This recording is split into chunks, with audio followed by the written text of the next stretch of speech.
Hello, everybody. Welcome back to Adobe Live. Happy Tuesday. My name is Benjamin Ward. I am here today with the photographer Yannis Guibinga. Super fortunate to have him here with us today. This is the second day that Yannis joined us. We were here yesterday as well and saw some really fantastic work. And today, Yannis is going to show us a bit more of his work and a bit more about his editing techniques. Before we dive into that, a couple of things. I have a second screen over here on my left where I can see the chat. If you are watching this live stream on behance.net, there's a live chat there and you can submit questions in that chat and I will relay your questions to Yannis. If you're watching us live on YouTube, you might want to consider coming over to the behance.net stream so that you can post questions and interact in the chat pod. So if you see me staring intently over here like this, it's as I said yesterday, it's not because I've lost interest in the presentation. I am checking out your comments so that I can pass them on to Yannis. Also of note, towards the end of today's session, we'll be doing an artist spotlight. And the artist we'll be looking at, this is an artist who is on Behance, and we'll be checking out their portfolio on Behance. The artist is Luan Zara. I hope I'm saying that right. Some really cool looking work that we'll be taking a look at a little bit later on in the session today. And then one last note before I turn it over to Yannis. We are not the only show today here on Adobe Live. We have a bunch of other cool stuff coming up. So after the live show here with Yannis, there'll be a creative encore with Paul Tranny doing an Illustrator daily creative challenge. The creative encore means it's a rerun, so it's not live, but the chat pod is live. So you can live chat in the chat pod during that. That'll be followed by a live session, editing video for social with James Bonanno and Anna McNaught. And then our last show for today will be another creative encore, Adobe XD Daily Creative Challenge with Howard Pinsky. And that'll all be coming up after this show with Yannis. Yannis, let me turn it over to you now. Can you tell us a little bit about kind of what we'll be seeing today? Hi, everyone. My name is Yannis Guibinga. I am a photographer, a 25 years old photographer from Gabon, currently living in Montreal, Canada. And I'm a portrait photographer focusing on exploring the diversity and of cultures and identities in the African diaspora. And so I use colors and strong contrasts and kind of like fashion and fine art inspired imagery to create works that celebrate and explore aspects of African cultures that most people might not necessarily be familiar with. And today we will be editing photos I took in Paris and photos. And yeah, so yesterday, if you weren't here yesterday with us, we edited photos. The photos that we edited where I took them in the studio. And so today I wanted to edit a set that I took outside to kind of see the difference in terms of process, etc., and see how it goes. Yeah. So we're gonna start. Yesterday I did the selection during the live, but I did the pre-selection already just so that we can hopefully get through a bit more photos together, because yesterday we were only able to do two of them. And so yeah, we're gonna start. So usually, so all the photos are, once you import them into Lightroom, once you're done with your selection, usually what I do is that I crop all of them.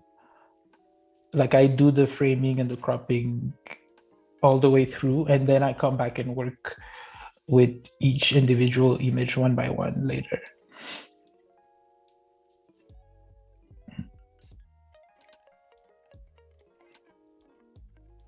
So while you're doing some of that, Yannis, I'll just say hello to some of the folks in the chat here.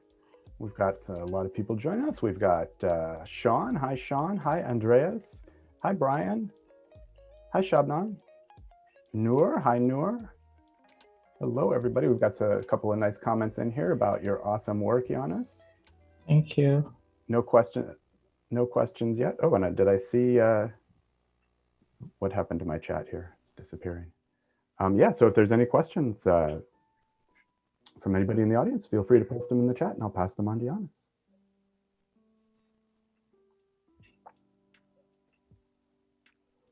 What kinds of things are you thinking about here when you're cropping these photos, Yannis? So I'm thinking of when I'm cropping, usually I try to look both here and also here to kind of see. I'm thinking of the image in terms of like frame and like frame in real life.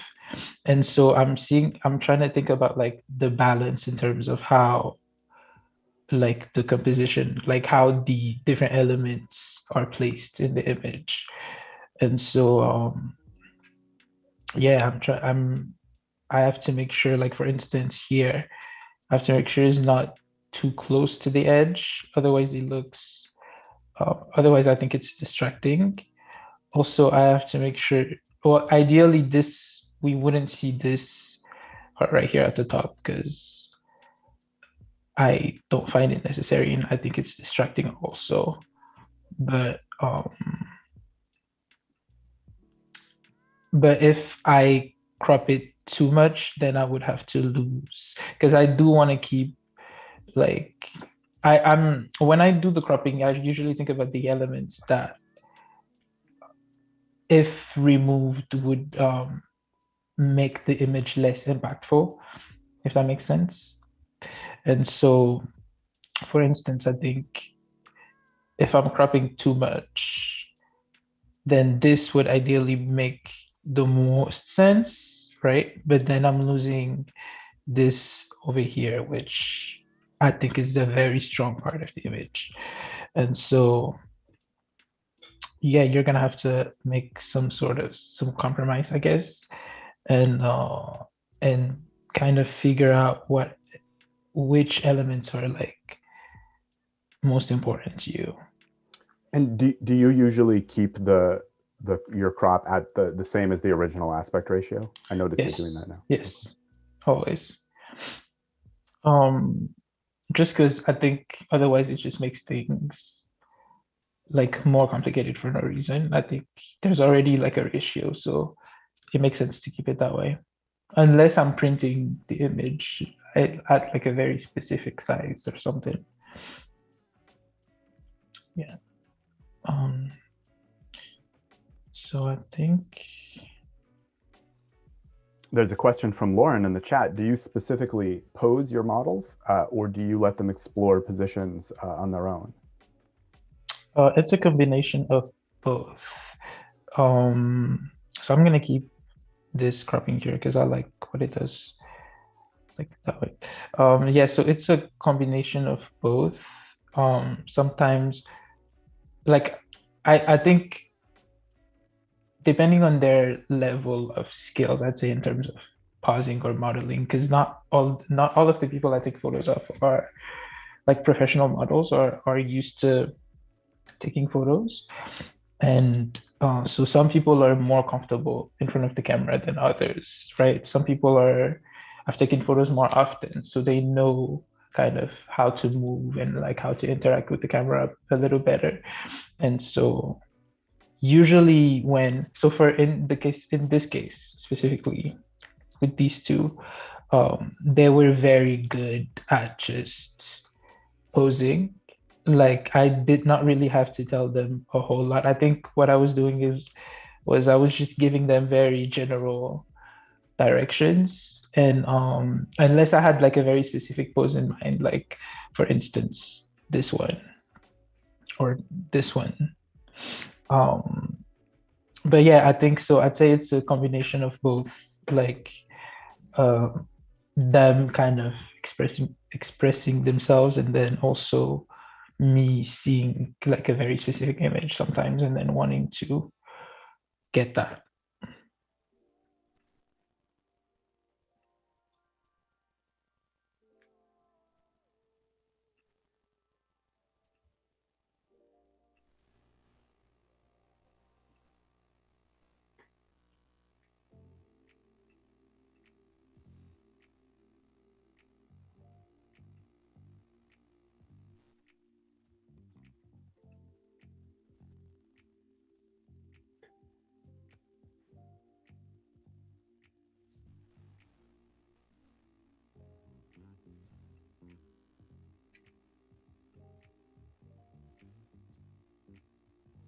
We talked yesterday a little bit about the crop overlays there, and that you're using a non-default crop overlay, those diagonal lines. And I can, for anybody who wasn't here yesterday, you can cycle through those crop overlays by pressing the O key, I believe it is.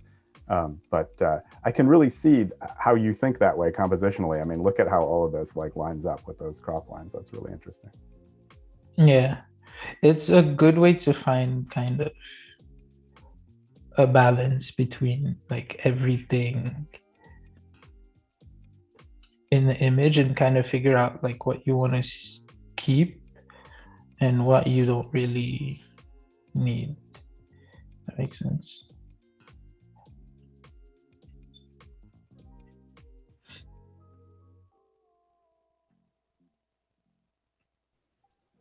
And was this group of photos that you're working on now, was this a was this like a job, or was this a personal project? No, it was just like photos that we took in the street. Actually, this was not far from where I lived in Paris. So it was just like photos that we took in an afternoon.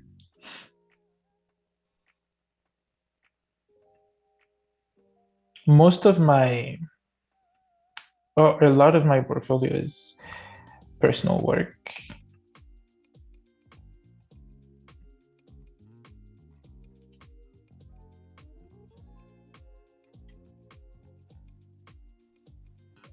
Do you find that there's any kind of crossover or influence between your personal work and your professional work? Yes, thankfully, yes. I've been lucky enough that every time I've done any commercial job, it's always been like very, like I've never had like a creative direction like required. So it's always been kind of do whatever you need, like do whatever you usually do, which is very nice.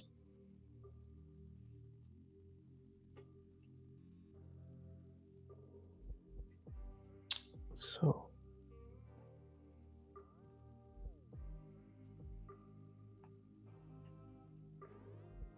And I noticed that you, oh, I'm sorry, did I interrupt you? Go ahead, Yannis.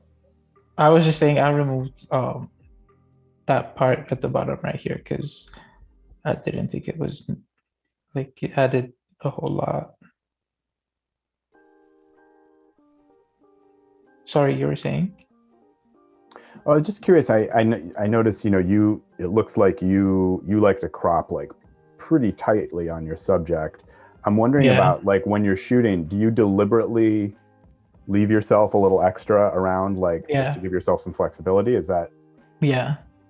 And then there's some shots where I actually come, like when I actually do when I take the actual cropping that I have in mind, but then for the most part, I usually edit the ones where I leave myself more room, just so that I have more kind of control over like what I'm seeing, basically.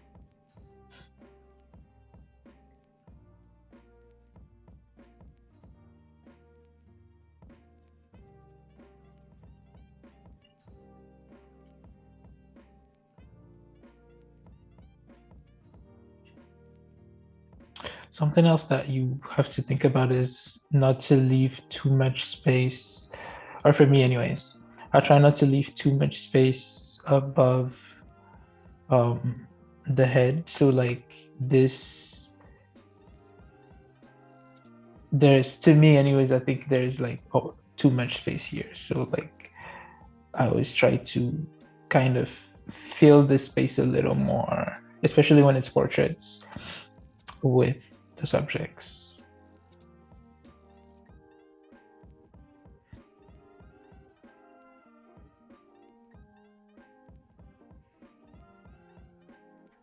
Yeah.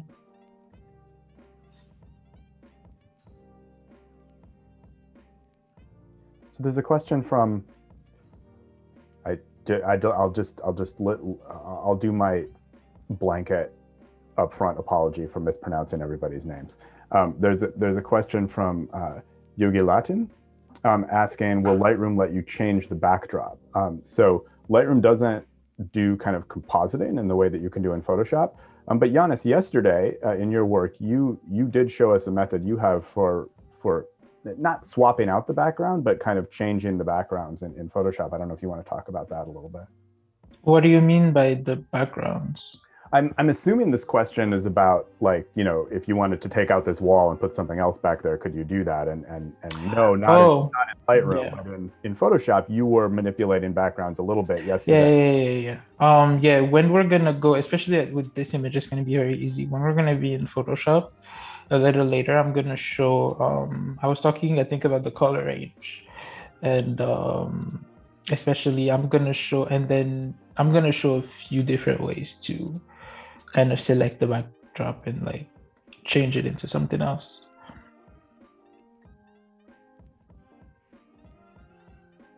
Okay, so I think this one's good.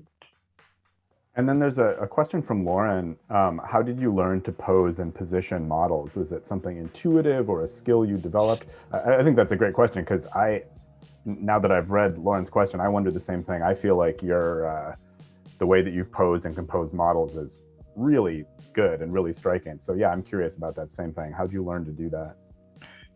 I think just by looking at a lot of photos.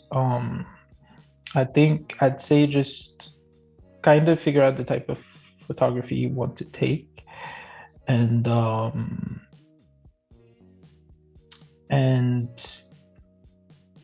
like look at a lot of that type of photography. So like I was looking at a lot of like fashion photography, a lot of fine arts photography, and that way you kind of build your, I don't know, like you get used, like your mind kind of, you create an idea of what a good, like a good fashion image or a good whatever type of image you want to take is.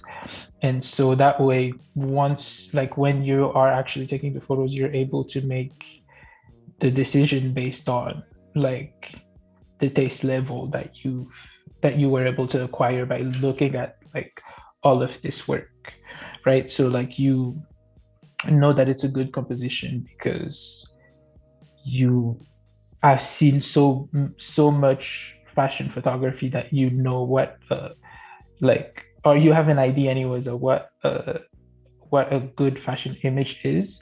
And so like you try to, yeah, make decisions that way, I guess, during the session, if that makes sense. Like just look at, like the more you look at images, the more, I guess, the more pauses too you'll have, like the more range you're gonna have in terms of like poses, and in terms of like different ways the models can like interact with the camera, etc. Yeah, I mean, other people's work is an incredible learning resource. That's why we're all here watching you, Yannis. So.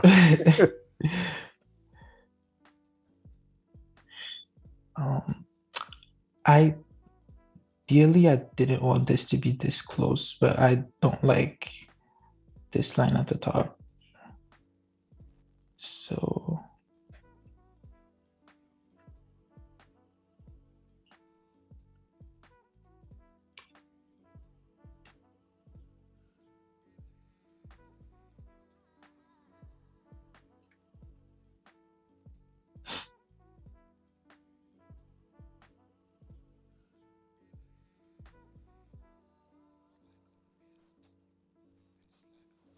Do you go into a shoot like this with a shot list, like a planned series of shots or poses you want to get, or are you more kind of No, improvising on set? no, it's always like improvised. Sometimes I have an idea of where we're going, but that's usually it.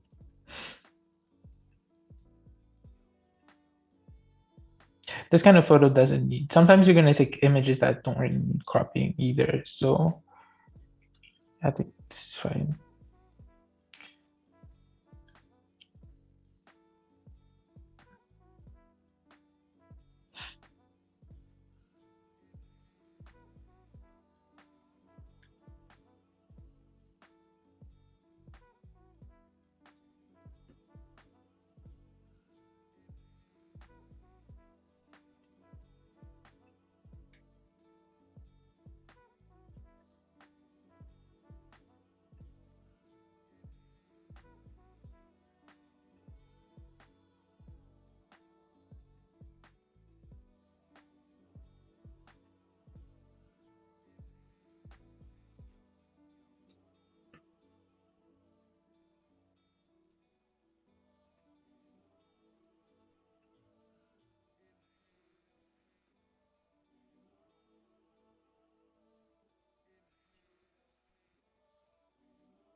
That's an interesting composition. Yeah. I like, but where's his face? It's almost like it's one person, Yeah. but his Yeah, that face is was the just idea. okay. Okay, well, hey, I got it. That's really cool. Yeah. The perks of shooting twins. For sure.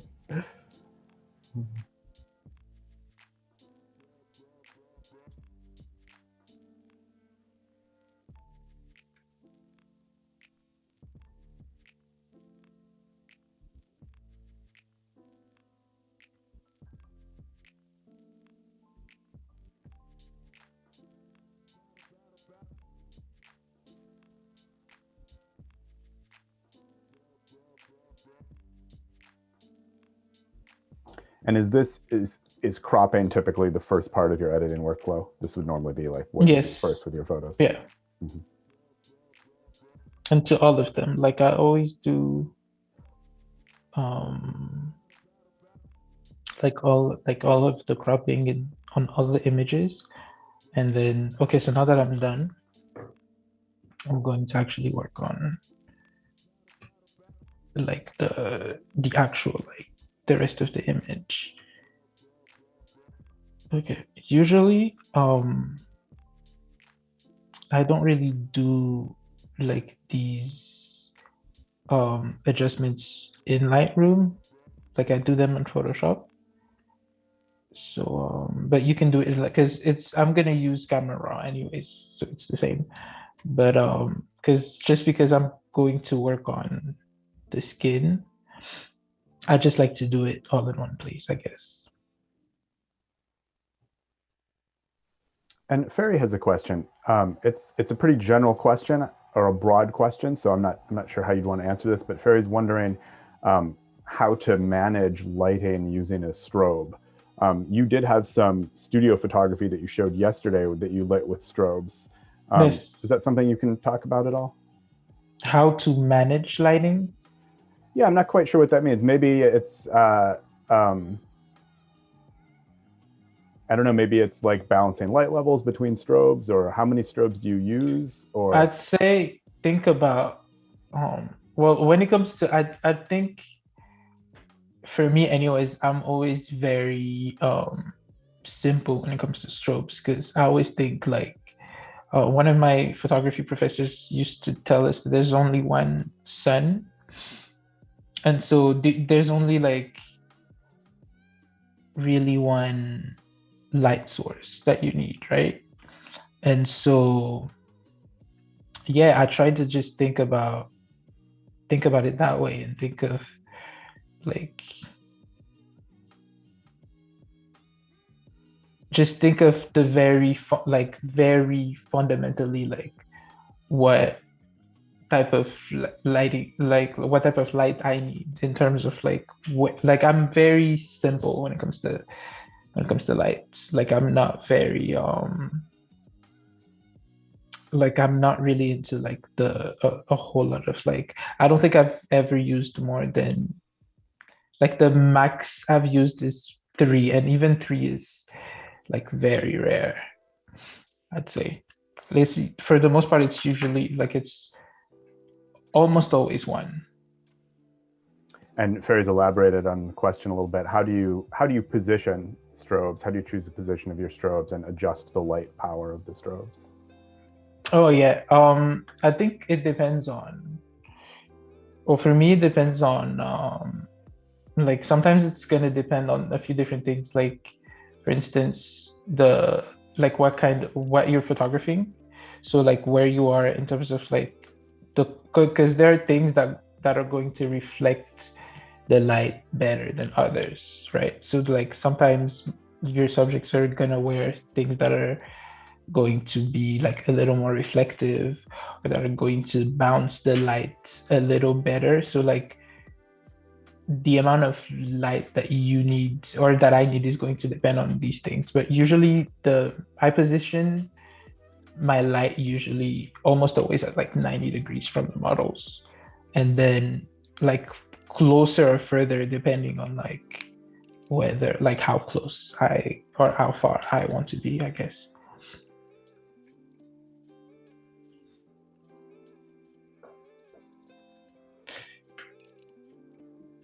Okay, so for this, so when I import the photos in Photoshop, the first thing I do is that I duplicate the image just so that I'm able to work on, like I did yesterday, I'm able to work on um like a layer in which like in case I make a mistake or something, I can come back pretty easily. So what I do usually first is that I do camera raw. And so you just tweak it that way.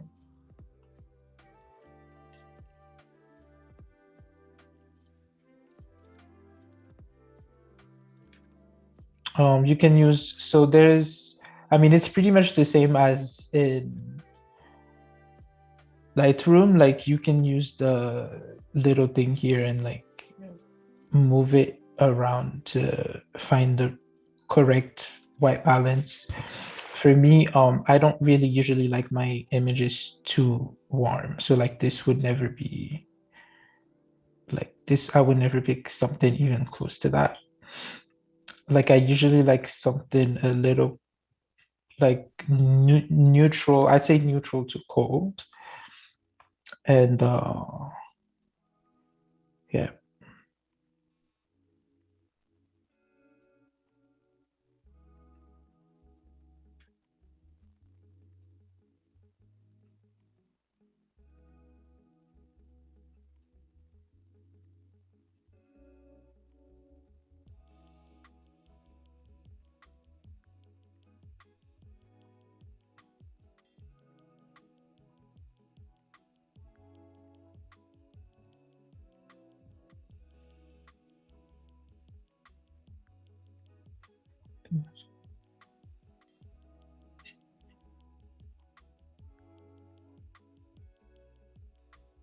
Okay, so then I play with the shadows a little more with the curves. But actually, I don't think I'm gonna need that for a whole lot of it. Is there a reason in this workflow that you use the curves here as an adjustment layer as opposed to using the curves in the ACR controls that you were just in?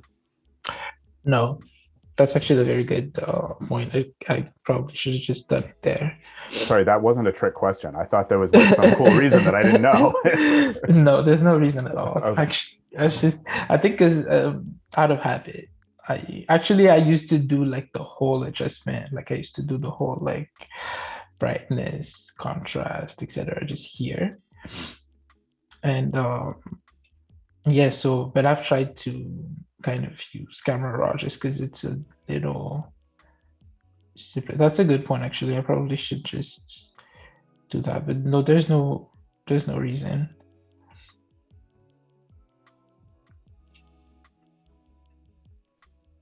Actually, I don't think I even need the curves.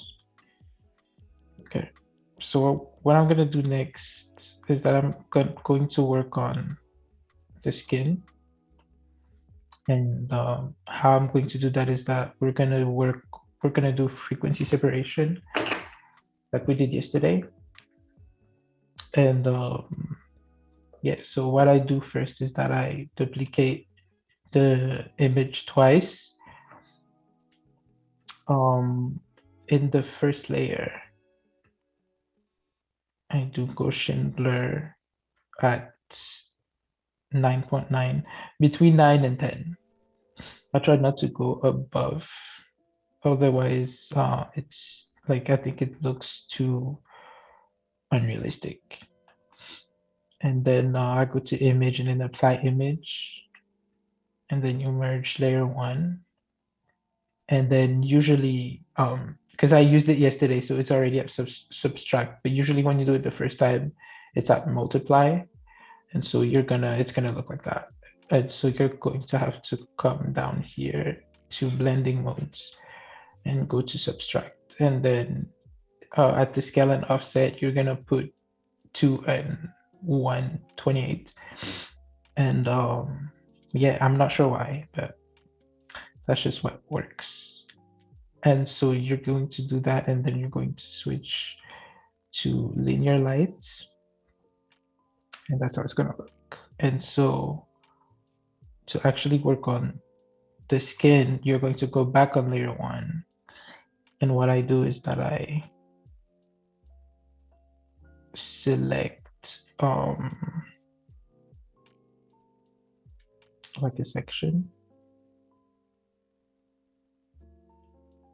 This, you can do this very randomly. Like you can do smaller section, wider section, but I think because there's not a whole lot to do here, if you do like a section this big, it's fine.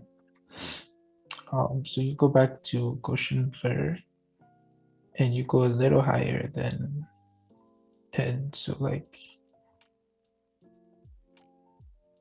12 is fine. I don't know if you see the difference. It's very slight, but it's there. Yeah, I do think with subtle adjustments, some of that is lost in the compressed video stream that we're all watching. Yeah, yeah. Unfortunately, right. Yeah. So once you do this, you go back to the layer 1 copy, and you actually work on the texture of the image. So what I do is that I use clone stamp tool, and yeah.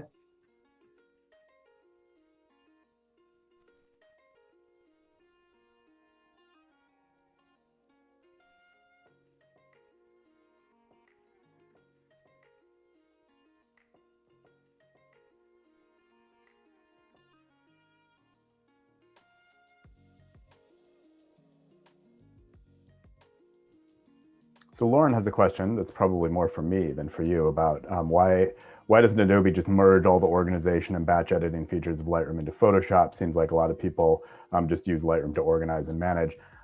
It's certainly true that excuse me, that there are some underused features in Lightroom and Lightroom Classic, which of course does a tremendous amount of things beyond just managing and editing, especially around output and so on in Lightroom Classic with, you know, bookmaking and web galleries and slideshows and so on. If you do just want like really simple management and to use Photoshop, a great choice for a lot of people is Bridge, right? Bridge gives you simple management. You can do simple batch editing with Bridge and in ACR. And use Photoshop for that.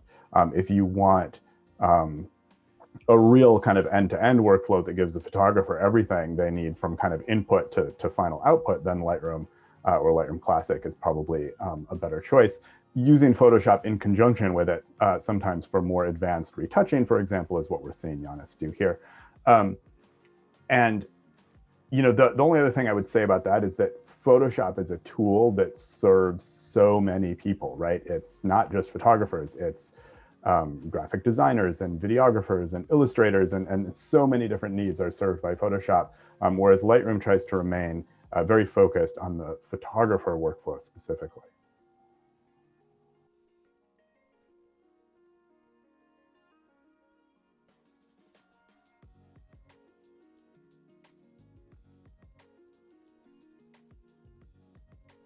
A great question from Jessica. Have either of you attended Adobe Max 2020? If so, what was your favorite session? Yes, Jessica, the best session at Adobe Max 2020 was my session that I taught about Lightroom, not Lightroom Classic, which is what we're seeing. Well, right now we're seeing Photoshop, but earlier we were seeing Yannis work in Lightroom Classic. I taught a session, introduction to Lightroom, rather than Lightroom Classic. Seriously though, so many good sessions at Adobe Max, and for the first time ever, because we held it entirely online, of course, this past year, all of the sessions are recorded and can be watched online for free right now. So if you go do an internet search for Adobe Max 2020, you'll find recordings of all of the sessions there. Just a ton of amazing artists and instructors doing really incredible sessions there. What's the Were you there? difference? Did you check any of that out, Yannis? No, I didn't. What's the difference between a Lightroom and Lightroom Classic? Wow, I should really have like a prepared statement for that kind of thing. So Lightroom, what is now known as Lightroom Classic, was of course the version of Lightroom that we first introduced 14 years ago now, and it's focused very much on kind of a single user, single desktop machine, kind of managing your files locally, on your hard drive. Lots of very advanced manual controls for metadata and organization and all kinds of things like that. It does have some ability to sync with Lightroom Mobile, but it's focused very much on like kind of a desktop workflow. Okay. Lightroom is much more of an ecosystem. So it has a desktop client where you can work on your desktop or laptop computer, just the way that you do in Lightroom Classic. But it also has mobile clients for your phone or your tablet, iOS or Android. It has a web client. Everything that you do in Lightroom, well, you can keep all the copies of your photos locally as well, if you like. Everything you do is stored in the cloud, which means that it's backed up automatically. It syncs across all of your devices, so you can work on your phone and then pick up where you left off on your computer or something like that. It allows working on multiple computers. If you have a computer at home and a computer at work, which I guess is the same place for many of us these days, but and then because it has that web connection, it allows for a lot of interesting features, collaboration features, sharing features, educational features. We have tutorials built directly into Lightroom that get updated live all the time. So those are some of the differences. So Lightroom has tons of cool stuff. At the same time, Lightroom Classic does have features that Lightroom doesn't have, that might be needed by somebody doing particular types of photography. For example, Lightroom Classic has tethered shooting. So if you're a studio photographer doing a lot of tethered shooting, that's something that you can only do right now in Lightroom Classic. Nice. I hope that was helpful. Yeah. I never know how detailed or or broad to get in that answer, but.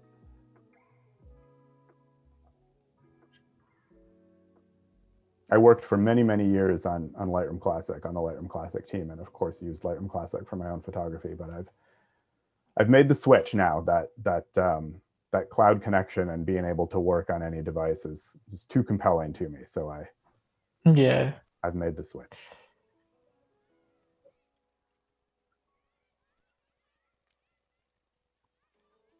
Okay, so I'm not sure if you're going to be able to see the before and after, but this is before, this is after. Oh yeah, I can totally see that. Yeah. So like very like not like kind of still a little subtle, but not like too just like removing kind of what's distracting to the eye, I guess. Actually, let me. Okay. And then what I do is that I just flatten the image, and then, like I did yesterday, usually my last step is smart sharpen. Actually, now I saw like I caught some stuff. But usually my last step is smart sharpen, and just to give it a little more detail and like a little more like just slightly a little more green.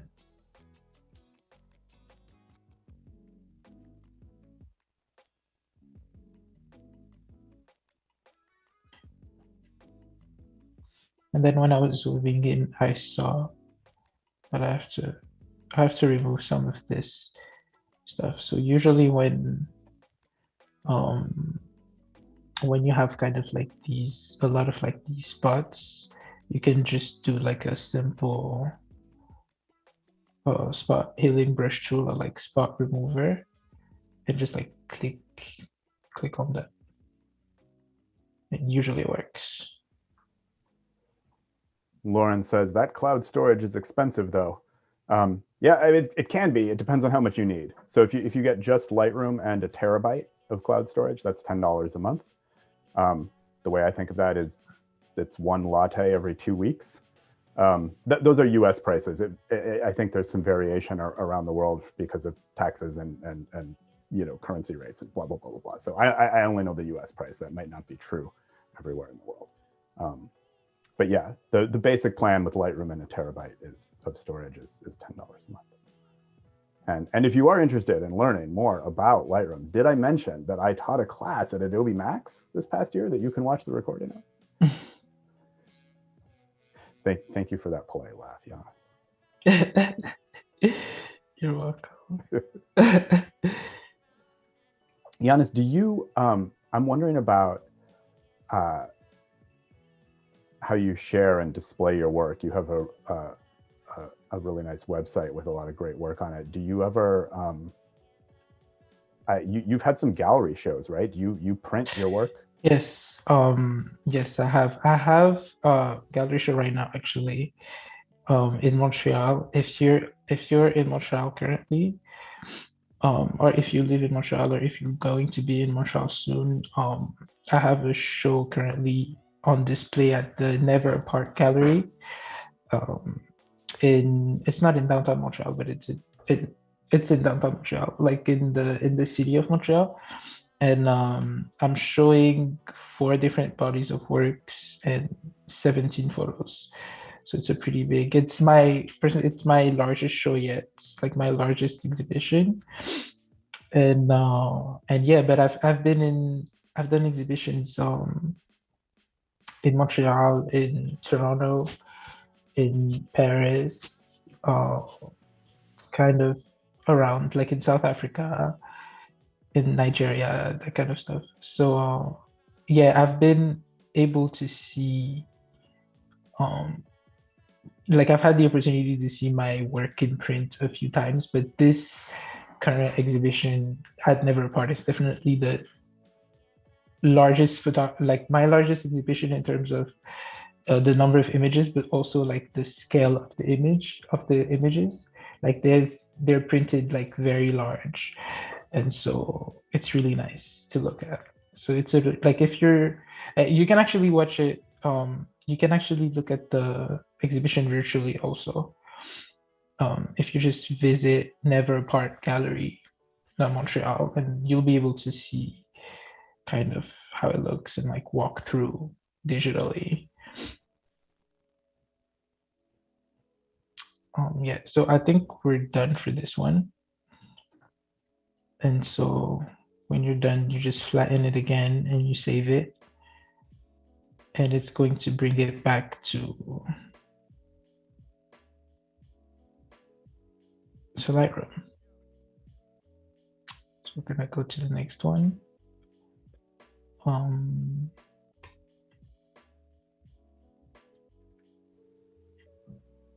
I look at all that fine detail touch-up work that you did in Photoshop. Do you ever do all that and then you get a photo printed really big and you go, oh man, there's some dust that I Yeah, missed. Yeah. always. Yeah, or sometimes when you post it, like when I post them on my website and then I see something and then I just like remove that thing quickly and then re-uploaded it quickly. Yeah, but when it's on print, it's like you can't do anything about it. It's too late. Okay, this time I'm gonna start by removing the kind of the small little things on this shirt first.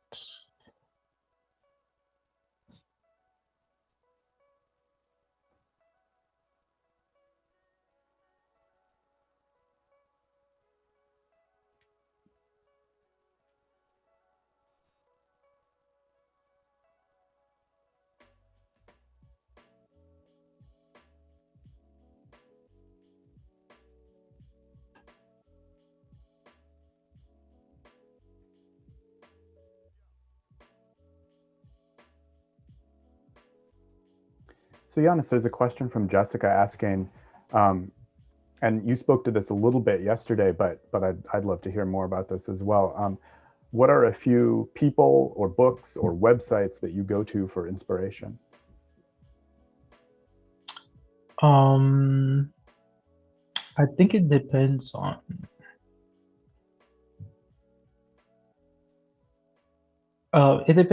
I'd say like what kind of work, like whether I want to be a little more like whether I want to create like a little more fine arts type of like series, or if I want to do like something a little more fashion. I think the inspirations are going to be different. So like if I want to do something a little more fine arts inspired, usually I would go to like artists like Lina Iris Victor, which is a British Liberian artist, painter slash photographer. There's also this very great Spanish artist called Philip Kustik. He does like lots of like photography and like photo manipulation that is very, I think, really impressive and really incredible. And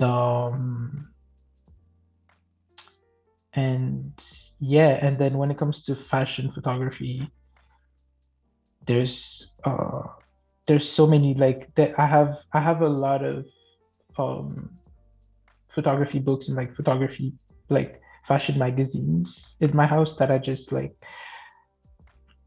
visit every now and then and like revisit every now and then. So I have like photographers like Merton Marcus. I have one of Merton Marcus's photo books, and Stephen Klein, that kind of thing. So I'd say it depends on like what kind of like work I want to create, the inspiration.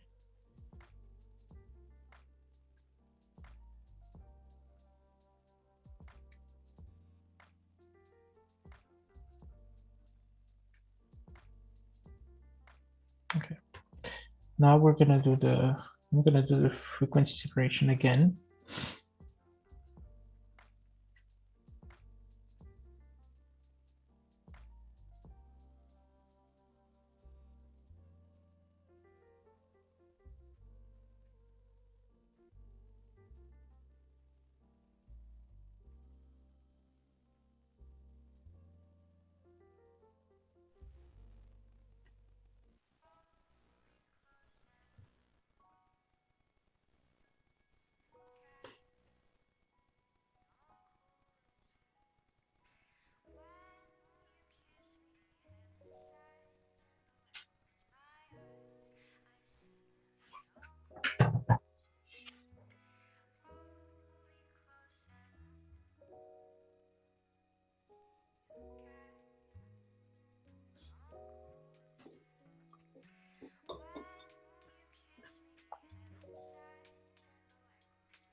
I just posted a link in the chat to Lena Iris Victor's website, the photographer you mentioned, Yannis.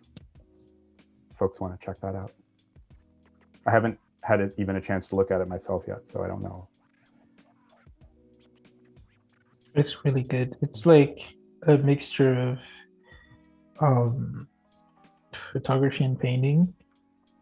So I think she takes self-portraits and then she paints over them, but it's like very impressive. And then it's a large, really large scale.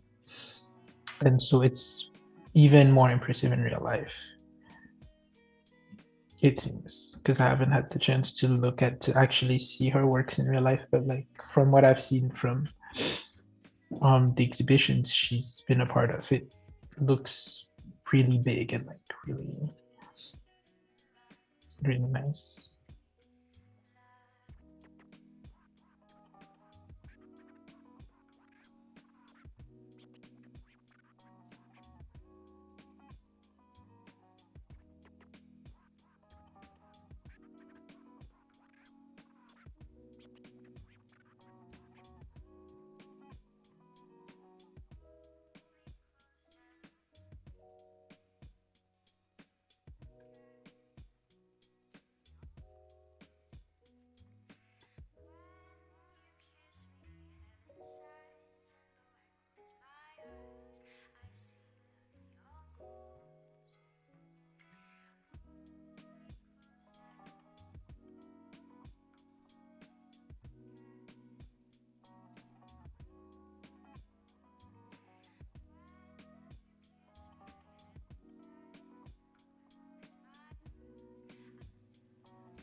I'd love to know a little about how you think about color in your work, Yannis. Some of your work is just so incredibly vibrant and colorful, and some of it looks very deliberately almost monochromatic, like this work here. Is there, like, what drives you in those directions, or how do you think about color in your work? I think it depends on, I guess for me, color, whether it's like it's overwhelmingly present or it's like completely absent. There's always like a reason for it. I used to be really interested, I'm really interested in like kind of exploring the like meaning, I'd say, of colors and like kind of what they like how they make people feel and like what one color means to different people depending on like where they come from or like depending on like what kind of life experience they had. And yeah, so I've always been really interested in like um using colors and like combining different groups of colors and like exploring kind of what it like how it feels, I guess, when like to like how it feels to like have lots of vibrant colors. Because and I think also like where I come from um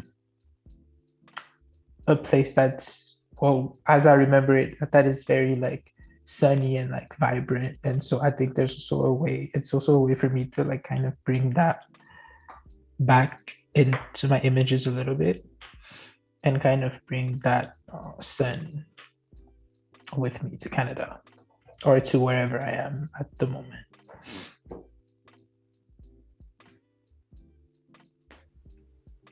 You mean Canada's not vibrant and sunny? Not now. Although I mean, not in February. It's actually it's cold, but one thing about Canadian winters is that it's actually going to be sunny, even though it's going to be minus something. You're still going to have like sun. Like I've actually taken photos sometimes in like February, and it looks like you couldn't tell that it's the winter. Like it literally looks like summer. And so just because like it's sunny even with even with the winter, which is actually really nice because you can still, you know, like take photos if you're brave enough for the cold.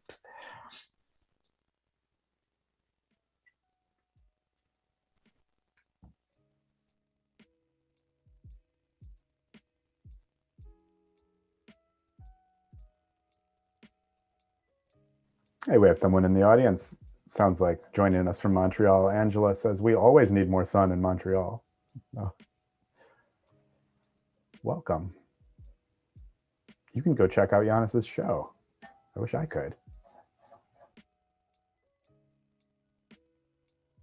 Oh, hey, Yannis, it looks like you muted yourself. Not sure how that happened, but I can't hear you.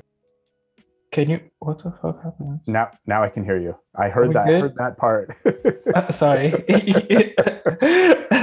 My bad. Maybe you should just mute yourself again. Okay, cool. So I'm working on now just the like the camera, like the colors. I think because I kind of already I kind of like how it is now. I don't think I'm going to do a whole lot. Um, which I usually don't. Like I usually try to stay kind of within kind of how the image was taken. Just because I think in my mind, like if like I took this image with this lighting for a reason, if that makes sense. So like there's no need to like kind of dramatically alter the lighting or like the colors. Or I mean the colors sometimes I do change colors. Like I do change like the backgrounds, etc. sometimes, but for the most part I try to keep it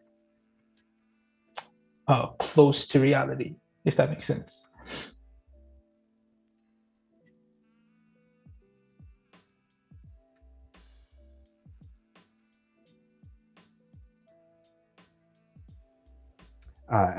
And Angela says she just joined. Where is your show? Can you say the name of the gallery again, Yannis?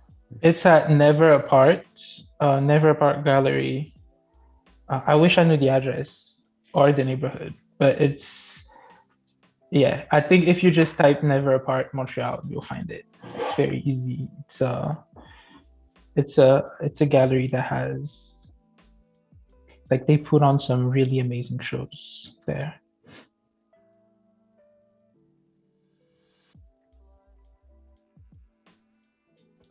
And for anybody else who's joined us just recently, we are talking with Yannis Guibinga, who is, as you can see, a fantastic photographer. A lot of his work explores the culture of Africa and the African diaspora. And we are learning about Yannis's editing techniques today in Lightroom Classic and in Photoshop. And also, if you just joined us, we'll have an artist spotlight in about 30 minutes or so, where we'll check out the work of another artist on Behance. Okay, so we're done with the second one. So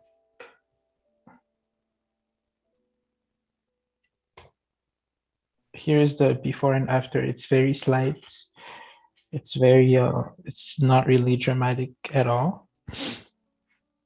But yeah, so I'm gonna move on actually to like a different set of image because this image, there's this image left from the set, but I think the editing would be fairly similar. Although I really like this image too. I think it looks like kind of looks like there's a mirror or something. It's nice.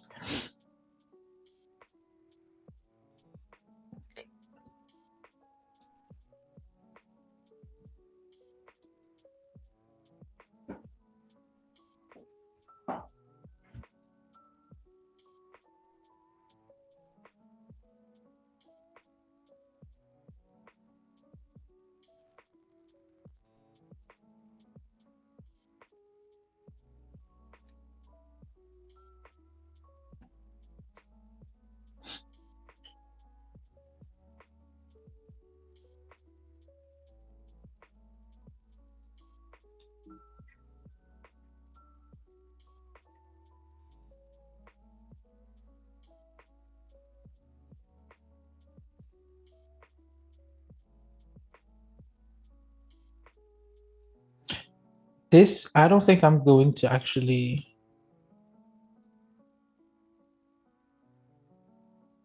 touch a whole, like do a whole lot of editing on this image. I think all I'm going to do here is just maybe the skin and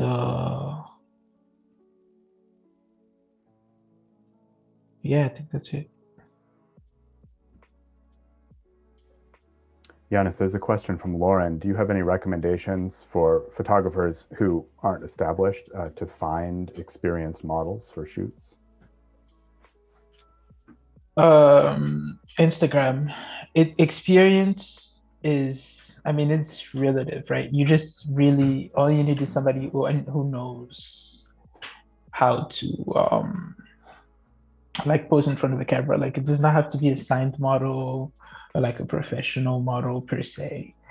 Like actually, as a matter of fact, all of the best models I've worked with have not been signed. Like they've just been people who've just been doing it just because. And so yeah, I'd say just try to find it, like try to find people in your city on like Instagram or something, like or like any other type of social media that you might use often, and try to go from there, like approach them by showing your work, and like yeah, try to see if, and like try to like build your portfolio that way, if that makes sense. So yeah, I mean, Instagram has been the like where I found 95% of my models. And if I didn't find them there, it's because I knew them already from like real life or something. So like most of the models I work with, I find them online.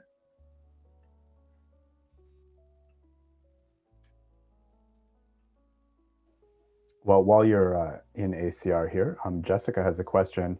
Um, do either of us have a particular tool in Lightroom that we love to use? Of course, the edit tools in Lightroom and ACR are the same, so you could speak to that here in ACR. Do you have a particular tool that you like to use in here, Yannis?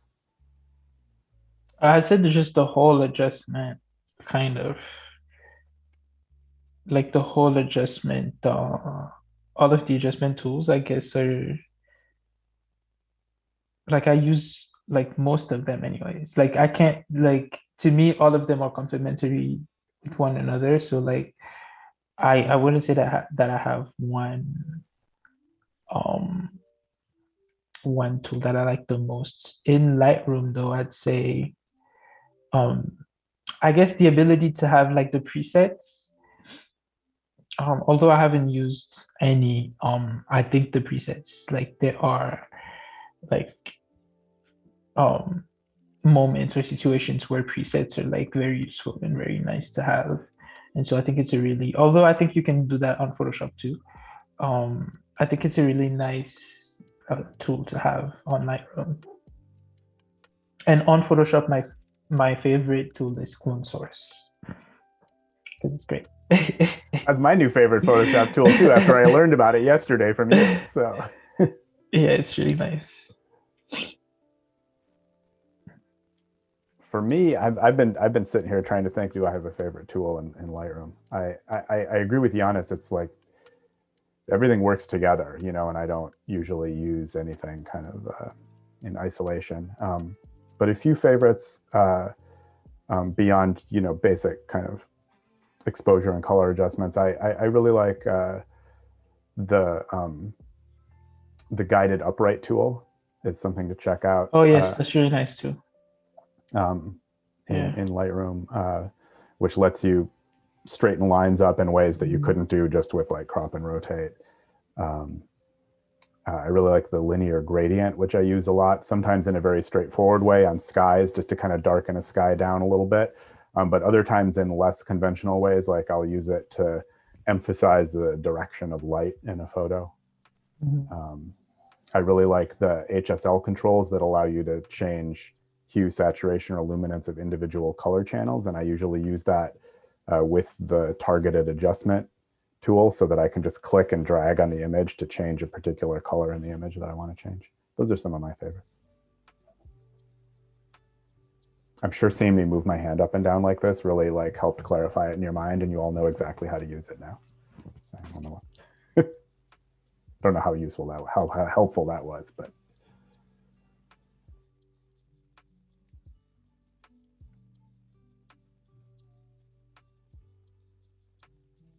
So I'm removing the things on their shirts quickly before I get to editing the skin. Like these are things that take time to remove because it's very distracting. I mean, for me anyways, it distracts me. So I just, regardless of like, I know it might seem annoying sometimes because there's a lot of them, but I'd rather take the time to at least bring the number of white spots down to a minimum so that it doesn't, like, when people look at the image, they don't automatically go to like that.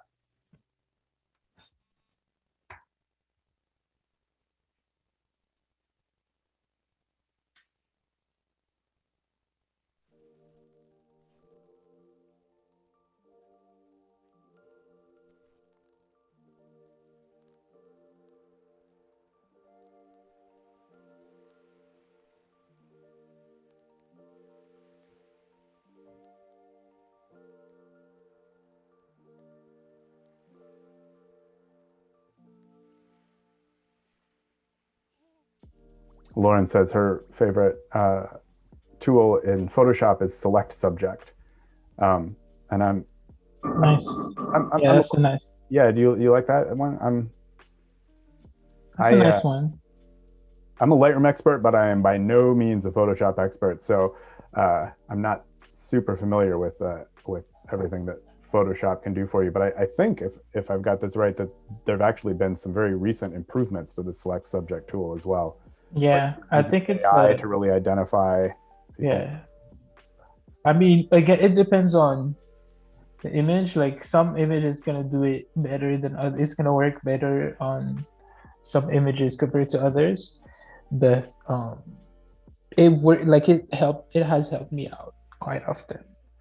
Because sometimes you don't want to bother to like actually do like the whole like do like the like do the whole thing. So it's a very useful tool to have.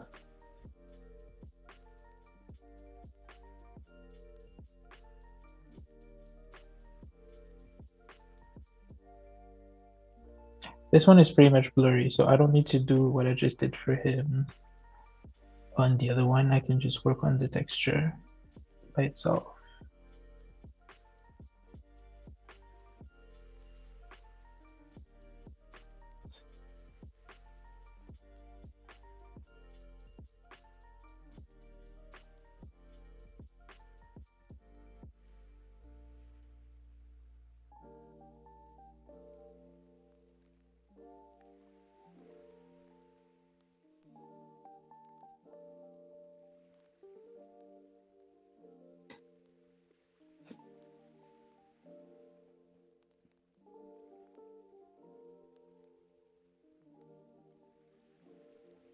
Ferry asks, how do you make your lighting and colors balance each other? That maybe you have an answer for that. That feels like a pretty broad question to me. Let me ask sort of a variation on that. Do you think about, you're working on a body of work here, like this set of photos go together. Do you think about kind of all of the photos together as a whole when you're editing the lighting and the colors to kind of make sure the photos all match each other, or are you not worrying about that too much and you just look at individual photos?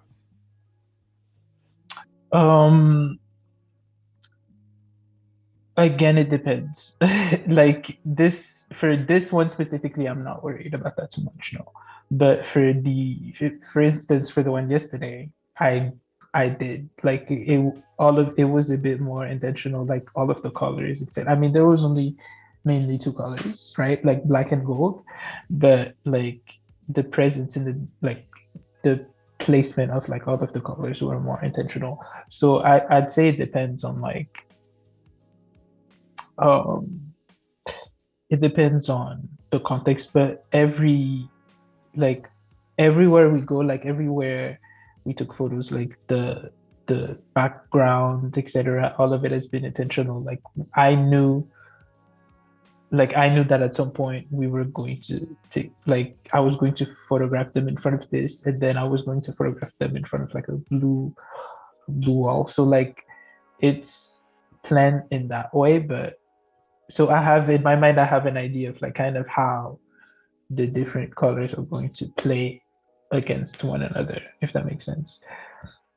Yeah, but beyond that, no. Beyond that, I don't really think about it that much.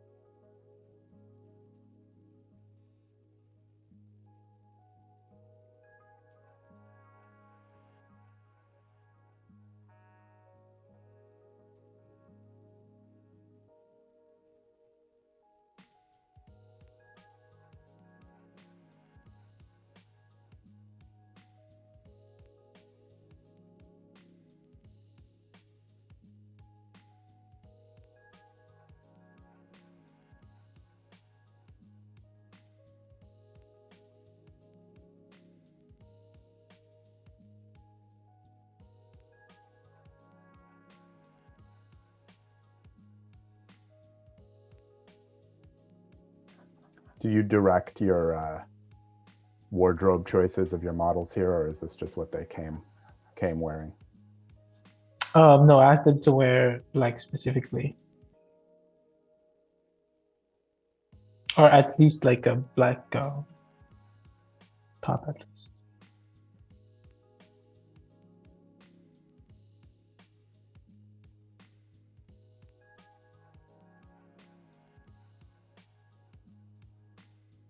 I don't know if you can see the before and after. Yeah, for sure.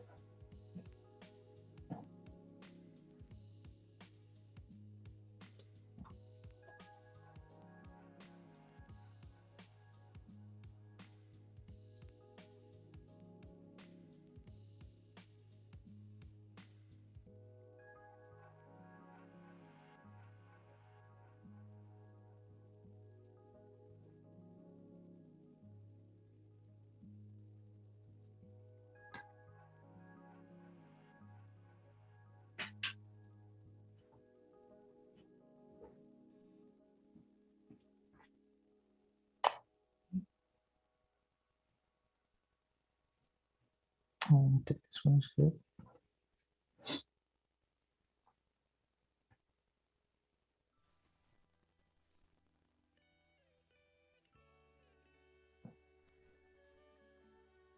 Let's do that one first. And we'll do in about, Yannis, in about 15 minutes, we'll do an artist spotlight. So if you just want to think about that kind of time frame, Yeah. picking what you want to work on here. Okay, so for this one, when we took this set, it was starting to get a little dark, actually very dark, and so I'm going to try actually to make it a little brighter than what it is here, and to make it a little less kind of dark and sad. So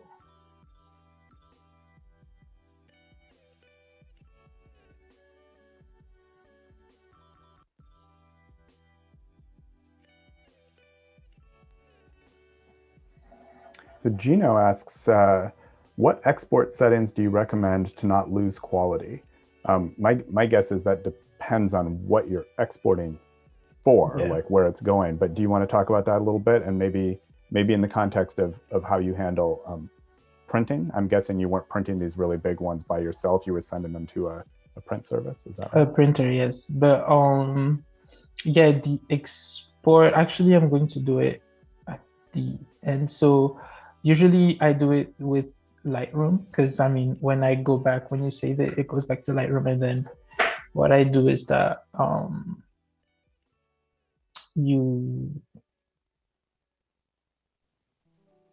export, and then so like here you're going to be like this is going to be the location, the name, etc. And so what I do here is that I just make sure the quality is at 100, and then the resolution, it's so like the quality for, to me anyways, it's really at like here where the resolution is. So like 170 is like if you don't really plan on, like if it's just for the internet, I'd say like if uh, it's a good enough resolution for online, but if you want to print something, you're going to need to be at least at 300. And so yeah, that's kind of where I take care of like the quality and the like I try to make sure that the quality of the image is at its best. And I would say if you're exporting for print, if you're exporting because you're going to send it to a print service and have them print it for you, just ask the print service what they want, and they'll tell you in terms of file type and dimensions and resolution and color profiles, and they'll tell you what they want and what will work best, and you can do it that way. But yeah, if you're exporting for web, it's going to be a JPEG. You can make it a little smaller, obviously. Things only show so big on Instagram.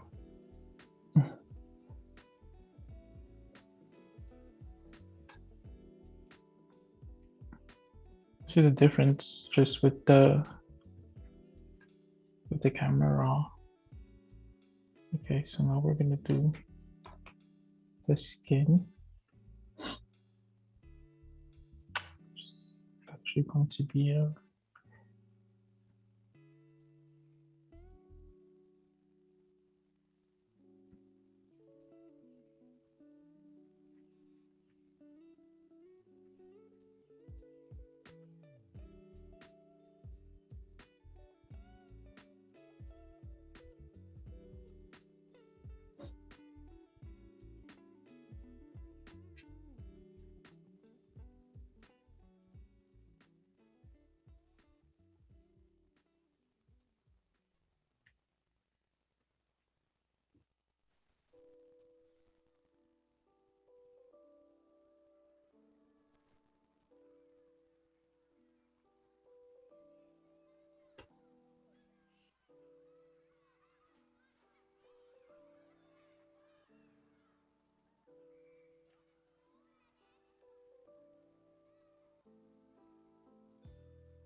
We've gotten so quiet.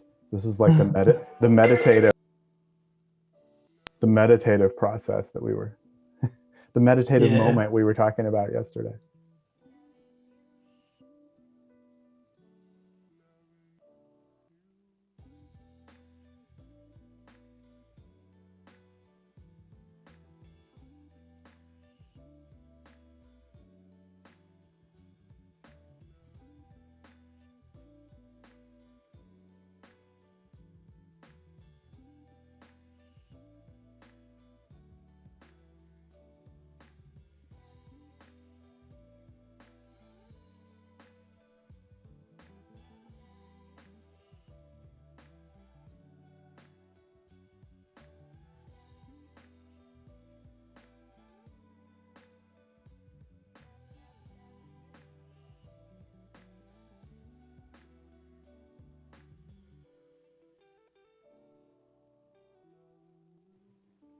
I have a question, and maybe this is not really like maybe this is not answerable, but when I look at all the really kind of detailed work that you're doing here, it makes me wonder, like, how do you know, or how do you decide when you're done?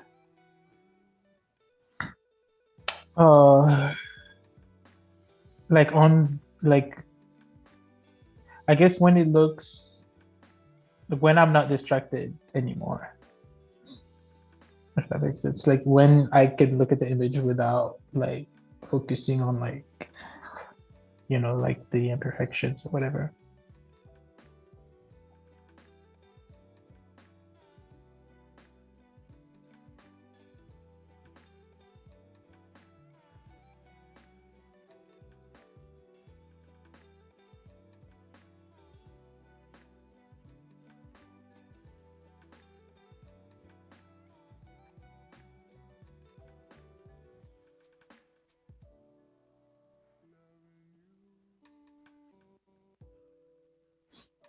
And when you're close up, it always looks different than when you're like, you always see better, I think, like this.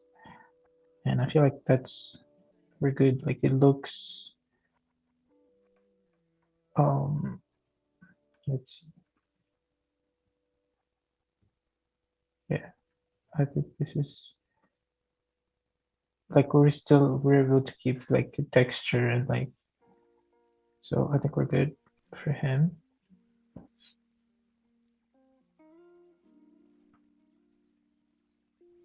Eric says, I only get distracted if it's a picture of myself.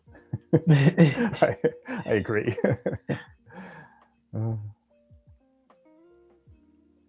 That's why I don't take pictures of myself at all.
So Yannis, this is just to let you know, in about 5 minutes, we'll check out the artist spotlight.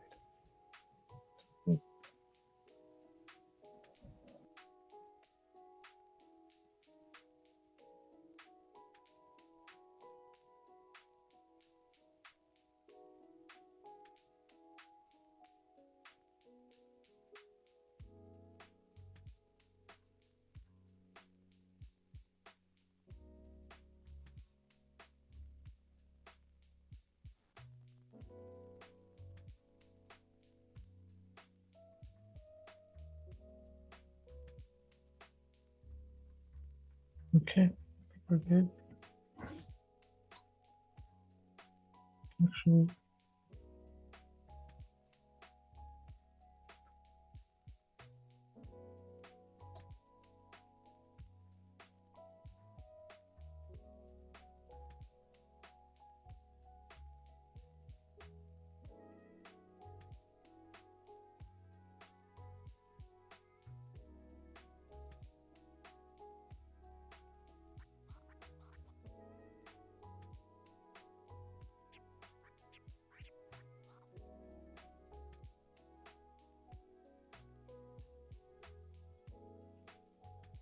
oh, there's something else I do for these kind of images. because it was taken. So first of all, I'm using a patch tool. When you have like these kind of areas, you can just do that, and I think, yeah, it's gone very easily. And so, yes, there are just these little spots.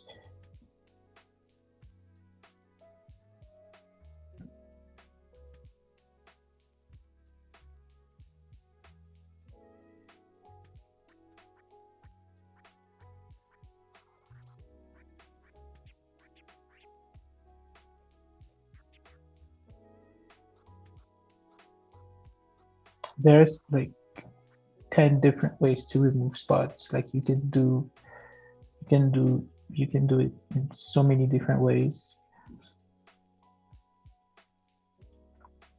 But yeah, so as I was saying, because I took this photo in the late afternoon, there's like a blue cast kind of that you can see a little bit. I mean, you could see it more clearly in the original image, like how it was very cold.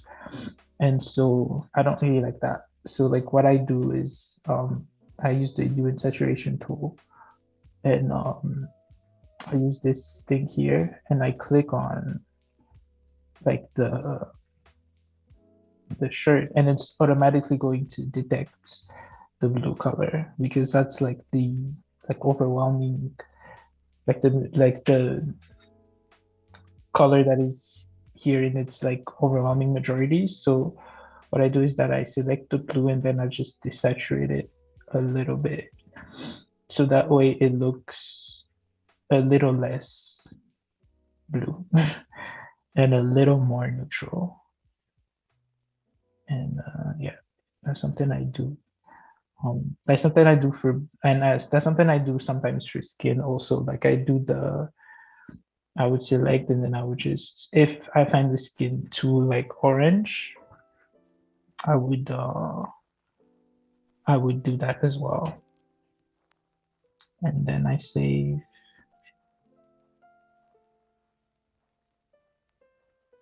Add a little contrast. Save. And yeah, it's on Photoshop. Before and after. Yeah, I don't know how long we have. I don't know if we have time to do another one. Well, we have about 30 seconds and we're going to do the artist spotlight. So this is actually a We really don't. a really great stopping point here. Yeah, can you show the before after once more? That's really fantastic to be able to see that transformation there. Really cool. Awesome. Well, let's see. Let me share my screen here 1 second. And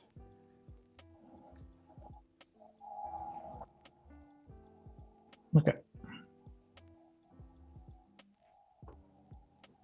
There we go.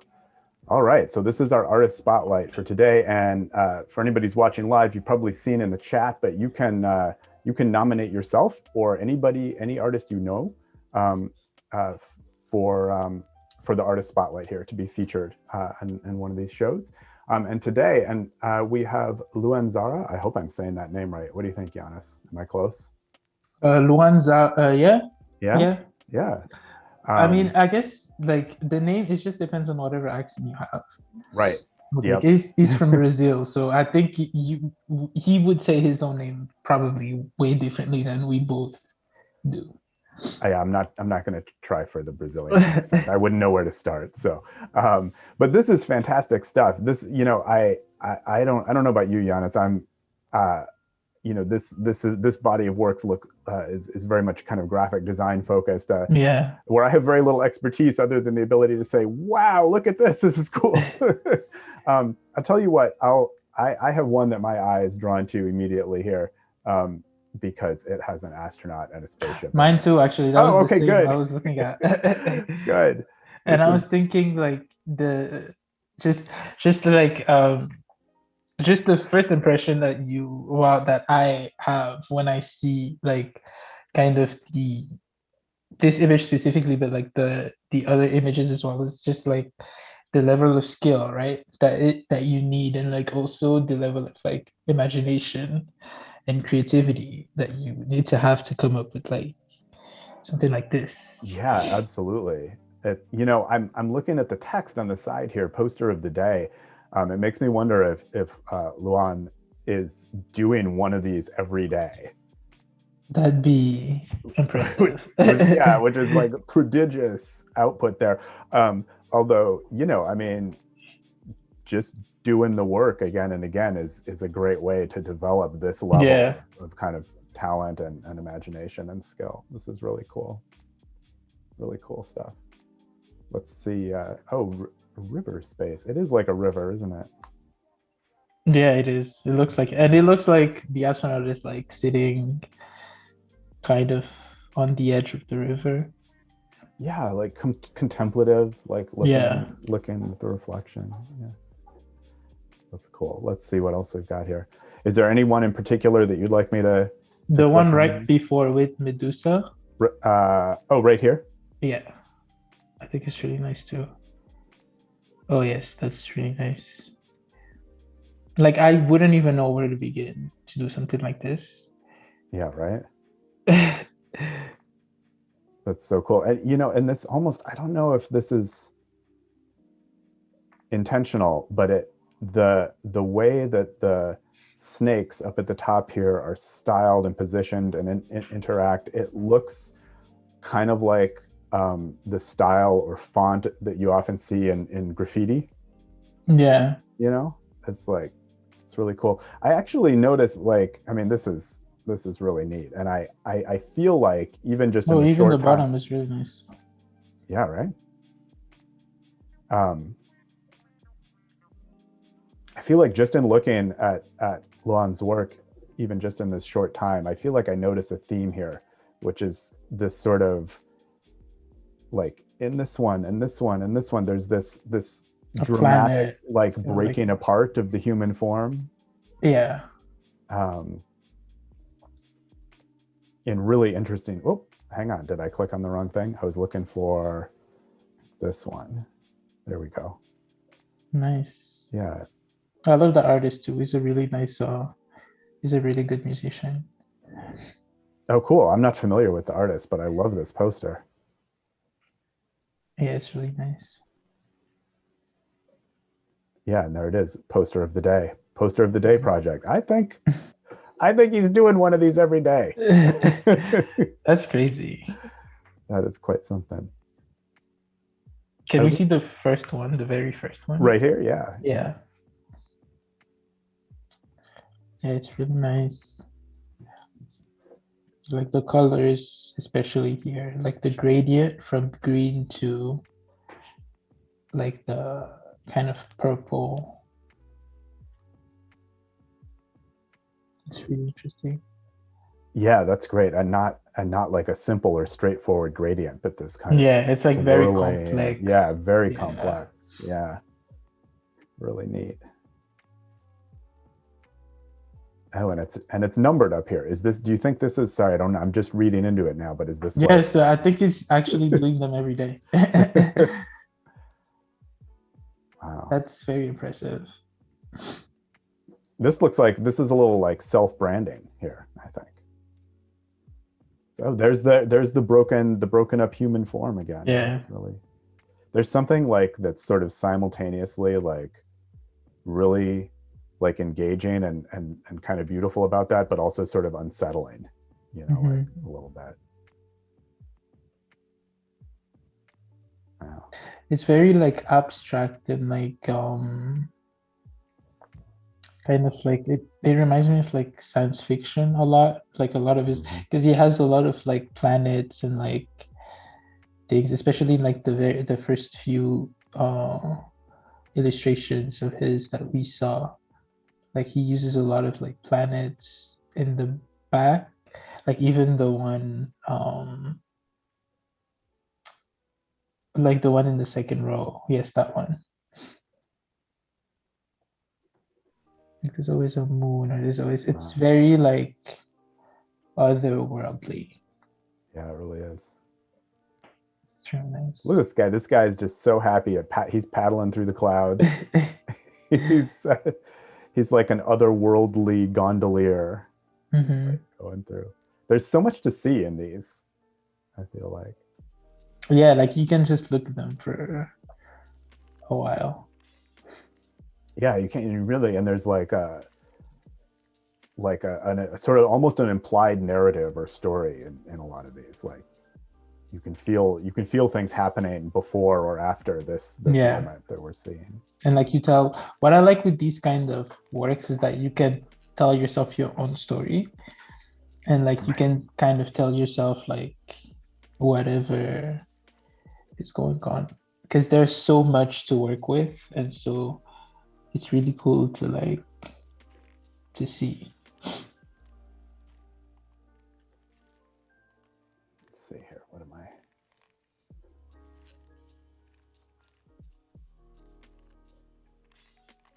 Any one of these in particular you'd like to explore next, Yannis? Can we do the ones of LeBron?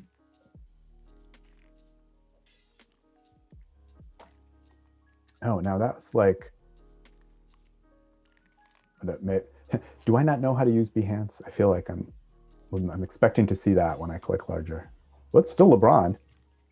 It's happy birthday. Yeah, but like, why is it changing? I don't know. It's not what we were just looking at here. Am I missing something? This is probably entirely my fault for not knowing how to drive Behance properly. No.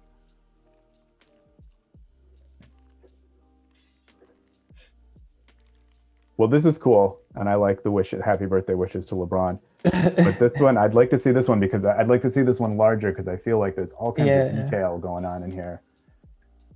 Yeah, okay, well, let's see the one at the top then. Like just right above. Yeah, that one. This one? Yeah. Whoa. That one is really cool too. Yeah. That would look really nice as a print. Like as in like a very large print.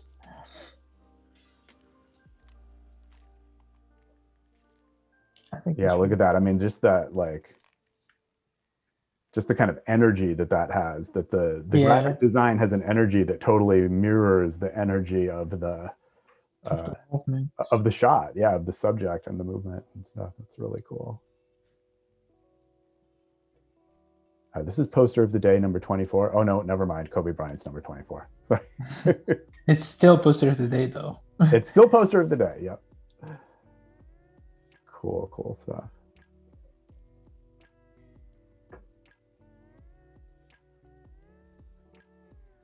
Well, I'm curious about this. This feels a little different to me than some of the other stuff we've been looking at. It looks like a postal card. Mm-hmm. Yeah. Oh, yeah. Like nice. Or like a stamp. Yeah. A stamp actually. Yeah. It does. Totally does. And it looks like it's probably sort of celebrating a particular thing or place. Salvador. I think BA. I'm guessing BA is Brazil. Actually, is it? I don't know. Oh, but at Salvador, I'm pretty sure is the city. Yeah. That's cool. This is really nice, and it has, for me at least, and I don't have the language to like articulate this well, but it has a very different feeling than a lot of the other stuff we've been looking at here. A lot of Luan's other work. Yeah. That's an interesting one. And then the one right above LeBron. Yeah. That looks cool too. Do you speak Portuguese? No. But I speak French. It's kind of close, not really. It's a proximity. I mean, they have the same like roots, I guess, but it's not really some words like I can kind of guess given like the French translation, but So I would say this says the sun for everyone. Yeah, like sunshine for everyone or something. And then the rest I can't. Beautiful photo. I'm making this up now. Foto bonita. How about this? Tolerance? I'm not sure. So yeah, I'm not. I don't know. But I'm loving what I'm seeing here. Yeah, it's really good. Yeah, I love the how the profile of the subject like ripples off into the background like that. It's really cool. I really like the back, like how there's still a background Mm-hmm. behind. Oh, the stuff down here, yeah, it's really cool. Architecture, the buildings, yeah. Yeah, and it's like just the right level of detail. It's interest, Yeah. but it's not distracting. It's really cool. That's nice.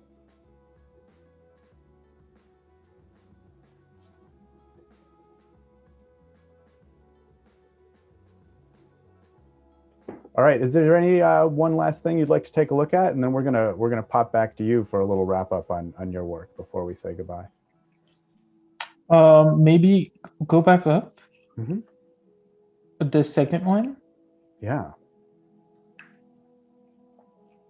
It's a stamp. It's another one like a little. Doesn't it have that feel like the other one we were looking at? Stamp too. Yeah. Yeah. That's cool. It's very cool. It feels like this one has a message. Oh yeah. Like I feel like this one is about like social media or something. I don't know. Yeah, I don't know what it's about. It gives us plenty to like read into it though, doesn't it? Yeah, like it makes me think of like yeah, social media, like with the hearts, like the hearts makes me think of, because like the hands, I don't know, like it's the combination of the hands and the hearts and the bird that made me think of social media, like maybe Twitter or something. There is. I don't know how you get to Twitter from that, but I agree that there's a lot of heavy symbolism in this one for sure, for sure. Well, this is a great one to go out on, and you know, this work was really fantastic, and everybody, you can follow Luan Zara on Behance and check out more of his work there. And I think we'll switch back to your screen now, Yannis, and we can kind of wrap up this show. We just have a few minutes left, about 10 minutes or so. I think I'm going to stop sharing in just a moment. And there we go. So is there another photo you wanted to close on, or any kind of last bit of your workflow you wanted to share with us we got 10 minutes or so, maybe a little bit less than that? I guess once I'm done with that, I just export it like I did, like kind of like I showed previously. I guess maybe we can look at like the other photos and like talk about them a little bit, like talk about like kind of the different like lighting and like, so for instance, this one, I took this photo in my living room where I'm currently sitting. And it was very easy. Usually with these kind of setups, it's like I think the background was like a black fabric. And so the thing with black fabrics, like what I do is that I choose fabrics that are like kind of thick, so that when you take the photo, it like the light absorbs the fabric absorbs the light, so like it looks completely black when you take the photo. And like, so that way when you put in contrast something very colorful like the model on top of like what he's wearing, the contrast is even stronger, if that makes sense. And so yeah, that's what I did for that one. It looks almost like luminescent, like Yeah. like a black light or something. Like Yeah, it's so the makeup actually was a little bit supposed to be a little luminescent, slightly like the blue was like the very pigmented, and so it was very, very, very vibrant. And so yeah, it was like with like by contrast, it was coming out really brightly, so it was really nice. I took this one in a studio.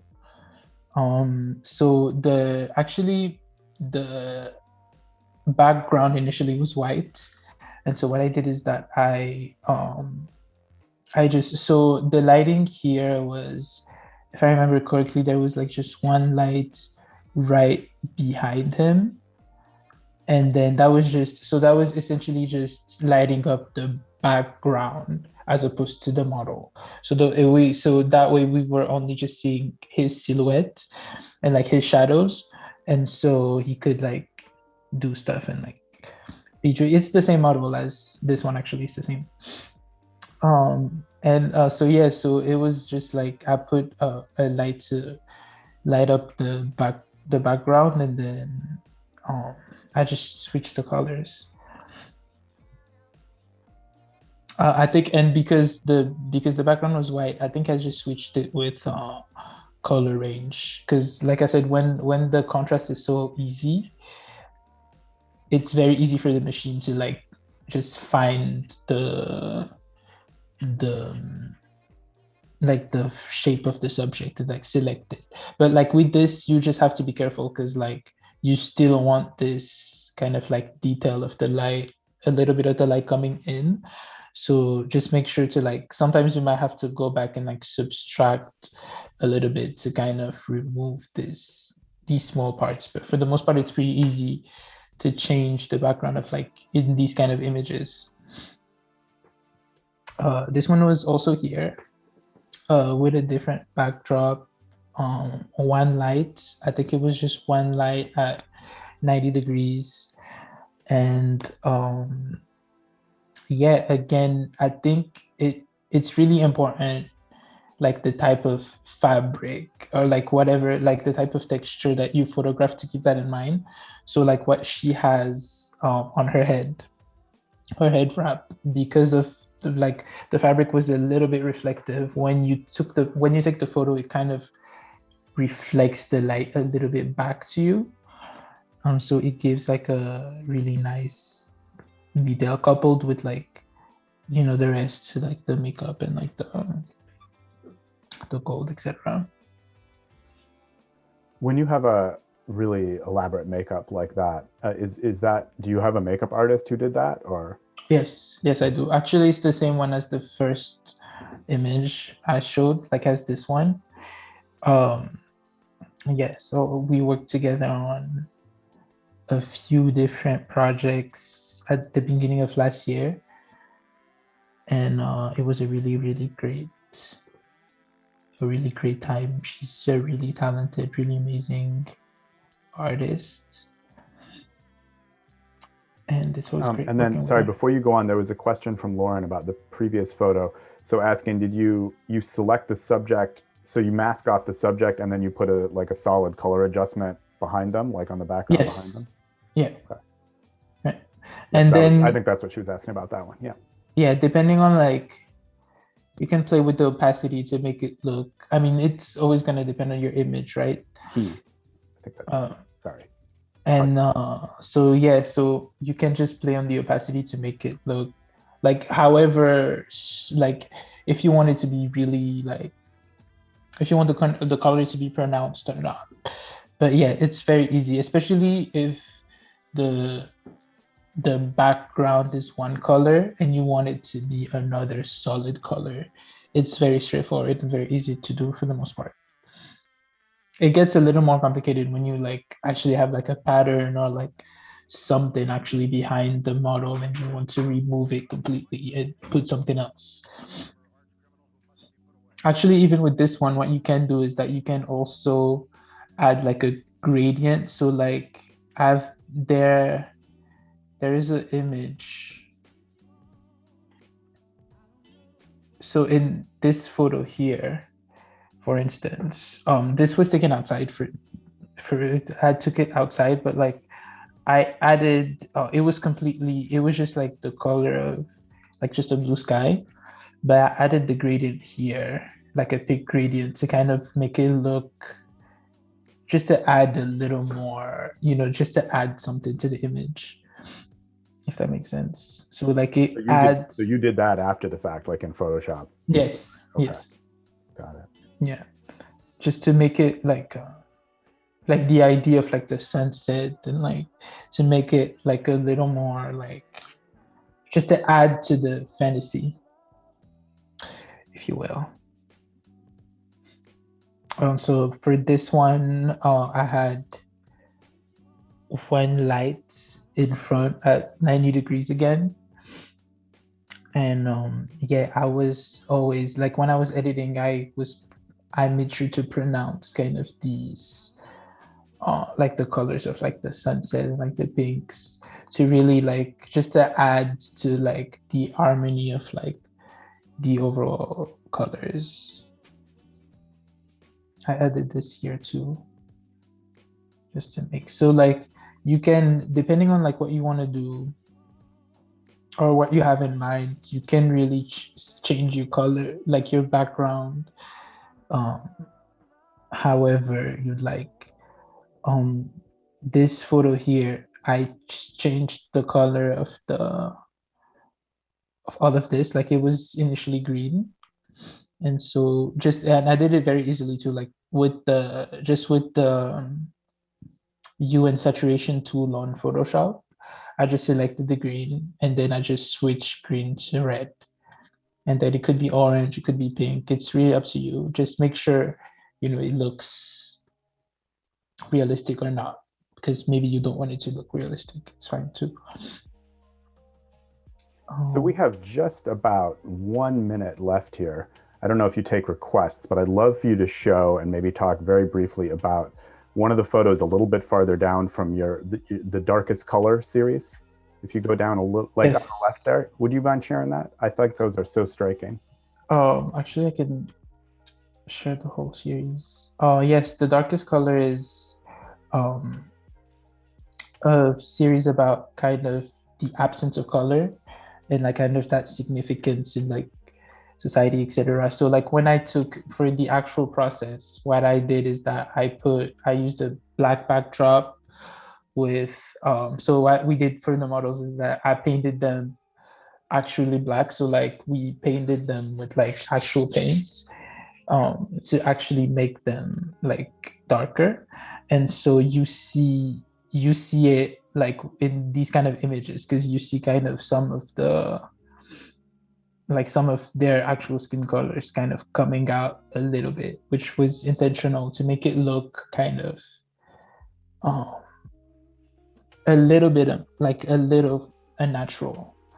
And so like for instance here, I wanted the colors of the hands to kind of still come out a little bit, like the colors of the eyes to stay, so that it wouldn't look like a black and white image, if that makes sense.